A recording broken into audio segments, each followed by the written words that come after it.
শাশ্বত ভারত কথার মধ্য দিয়ে চালিত সকলকে সুস্বাগত। মনের কথা এই সময় বিষয় ভারতীয় যোগ প্রসঙ্গ। প্রথম পর্ব। প্রতি বছর 21শে জুন সারা বিশ্ব জুড়ে আন্তর্জাতিক যোগ দিবস পালিত হয়। যোগ সৃষ্টি হয়েছে মানুষের শারীরিক, মানসিক ও আধ্যাত্মিক উন্নতির জন্য। তাই ভারতীয় গুরু শিষ্য পরম্পরা যোগের মাধ্যমে মানুষের শারীরিক, মানসিক এবং আধ্যাত্মিক উন্নতির জন্য সারা বিশ্বকে ছড়িয়ে দেয় ভারত। এই ভারতীয় যোগ পৃথিবীর প্রাচীনতম। ভারতীয় প্রাচীন মুনি ঋষিরা এই যোগকে দুটি ভাগে ভাগ করেছেন, এক রাজযোগ, দুই হঠযোগ।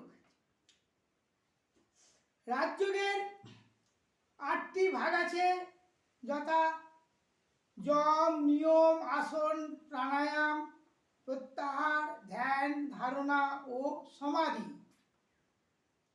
এগুলি মানুষের মানসিক ও আধ্যাত্মিক উন্নতির জন্য আর মানুষের শারীরিক সুস্থ রাখার জন্য হঠযোগের 6টি বিভাগ আছে, যেমন আসন, মুদ্রা, প্রাণায়াম, নেতি, ধৌতি, বস্তি। এই হঠযোগের প্রতিটি ক্রিয়াই এক একটি ঔষধের মতো কাজ করে।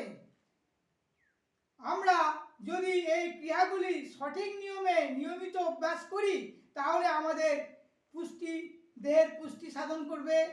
তাই এখানে হঠযোগের 6টি ক্রিয়াগুলি সংক্ষেপে বলছি। 1. আসন।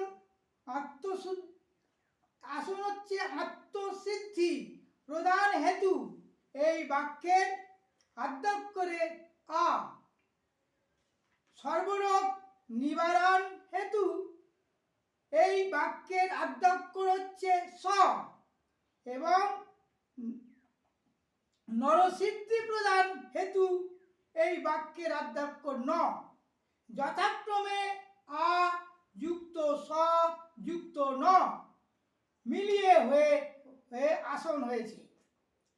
শলভাসন, পদহস্তাসন, গোমুখাসন, ত্রিকোণাসন, জানুশিরাসন, পদঙ্গনিষ্ঠাসন আমাদের কোমর এবং পায়ের স্নায়ুকে পেশিগুলিকে সবল করে। অর্ধকুণ্ডাসন, চক্রাসন, ত্রিকোণাসন, পদহস্তাসন, ধনুরাসন, পবনমুক্তাসন, মকরাসন, শয়ন পশ্চিমোত্তাসন, হলাসন, নৌলি আমাদের পেটের স্নায়ু পেশিগুলোকে সবল করে। ভুজাঙ্গ আসন, ধনুরাসন, পদহস্তাসন, চক্রাসন, উত্থিত পদ্মাসন দেহের উদ্যাংশের স্নায়ু পেশিগুলি সবল করে। পশ্চিমোত্তাসন, ত্রিকোণাসন, পদহস্তাসন, হলাসন, শশাঙ্ক আসন, উস্তাসন, চক্রাসন আমাদের মেরুদণ্ড নমনীয় করে। বিপরীত করণী মুদ্রা, যোগ মুদ্রা, সর্বাঙ্গাসন মুদ্রা, অশ্বিনী মুদ্রা, উড্ডীন মুদ্রা, মূলমধ্য মস্তক মুদ্রা, শীর্ষ ইত্যাদি ইত্যাদি আয়ুকে দীর্ঘকার করে তোলে। প্রাণায়ামী দেহের প্রধান পরিচালক এবং প্রাণায়াম হচ্ছে হৃদযন্ত্র, ফুসফুসকে সবল করে তোলে, সমগ্র শরীরকে সুস্থ সবল রাখে।